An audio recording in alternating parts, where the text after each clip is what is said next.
Did Jesus die?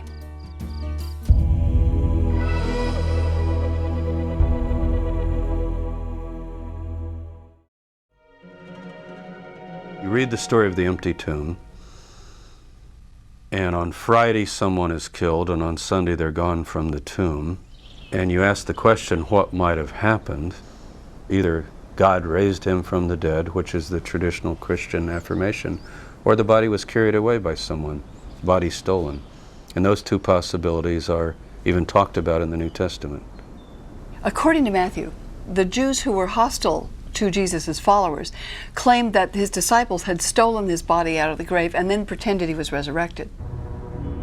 While the enemies of Christians immediately came up with conspiracy theories to explain the resurrection, the stories told by the Gospels are very down-to-earth. They describe how Jesus was alive again. He ate, he drank, and Thomas could touch his wounds.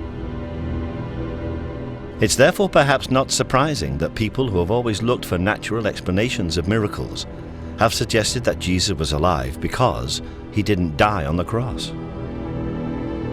There are many versions of that story. One came up in a book years ago called The Passover Plot, which suggested that he had been sedated on the cross, that he was removed quite early, and therefore could well have survived. That's certainly a possibility. The disciples did manage to give Jesus some kind of substance on a sponge. They filled a sponge with vinegar and put it upon hyssop and put it to his mouth. And Jesus immediately died after taking this substance. When Jesus had received the vinegar, he said, "It is finished." But oddly enough, it isn't necessary to suggest that Jesus was sedated or drugged by whatever was on the sponge in order to believe that he could have survived. There are stories of people who did survive crucifixion. The Jewish historian Josephus wrote of one of his own friends surviving crucifixion in Palestine in the 1st century. He's traveling out to a village named Tekoa to scout land for a Roman camp. And he notices that 3 of his friends are hanging on crosses. So he requests that they be allowed to, that they be brought down. And Titus, the Roman general, gives him permission. The 3 are brought down immediately and given medical care. And 2 of them died, but the 3rd survived. So is it possible that Jesus could somehow have survived? Certainly he was speedily executed, perhaps too speedily.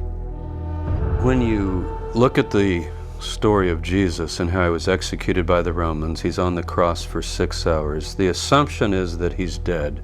The Roman soldiers checked the body. There were 2 others crucified according to the gospel accounts.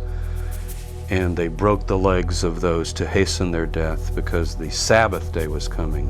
When they came to Jesus, they said he's already dead.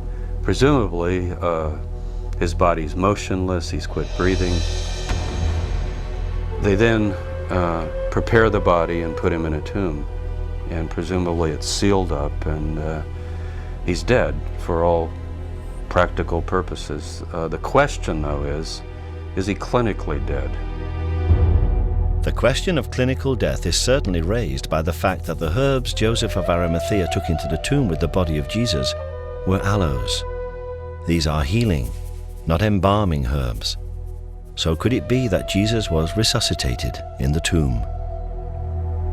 A lot of modern people, I think, confuse the term resurrection with life after death. Resurrection is a Hebrew idea, and it's the notion that someone is in the world of the dead, which the Hebrews call Sheol, and they have their body's been buried, and they resuscitate or they come back. A term we might use today would be resuscitation more than resurrection. It would actually get the idea. We do have stories, both from the modern world and from the ancient world, where people appear to be dead, and for all practical purposes they are dead. That is, they're not responding to the outside world, but then they do, in fact, revive or come back. We call it resuscitation, but if you want to press the language, that would be resurrection. Whatever actually happened, the different gospel stories do all agree that the disciples saw Jesus as if he were alive. But if Jesus survived, it doesn't necessarily mean that the resurrection was a hoax or a deliberate falsehood. At the end of the 19th century, the English writer Samuel Butler, in his book on the resurrection, came up with the theory that if Jesus had collapsed in a shock-induced coma on the cross and then recovered, he and the disciples would actually have believed his recovery was a miraculous resurrection. That still has great credibility if you see it in the light, for instance, of more contemporary developments. Look at the near-death experience in the United States. Something like 13 million people in the United States say they've had near-death experiences. They've seen this white light. They believe it to be some form of miracle. So the idea that in the first century, when they had none of this scientific insight and they had none of these hospitals or whatever to save them, that people thought it, actually makes a lot of sense. Doesn't make them fraudsters or shysters, it actually makes them genuine people who thought they'd witnessed a miracle. Whatever the circumstances, if Jesus was alive, then he and his disciples face a serious problem. If Jesus was placed in the tomb and somehow was revived, he himself would certainly think that was an act of the grace of God. I came right to the bars of death and was brought back. But now there's a practical problem. It's a political problem, actually. Romans basically do one thing to messiahs. They crucify them. It is clear that either through resurrection or resuscitation, Jesus did survive the crucifixion. But he faces a problem. He's a condemned man. The Bible is said to solve this problem with a miracle called the Ascension. Jesus is taken bodily into heaven. But the original texts are even more confused when it comes to the Ascension than they were about the resurrection. The Ascension does not actually appear in the original form of any of the Gospels.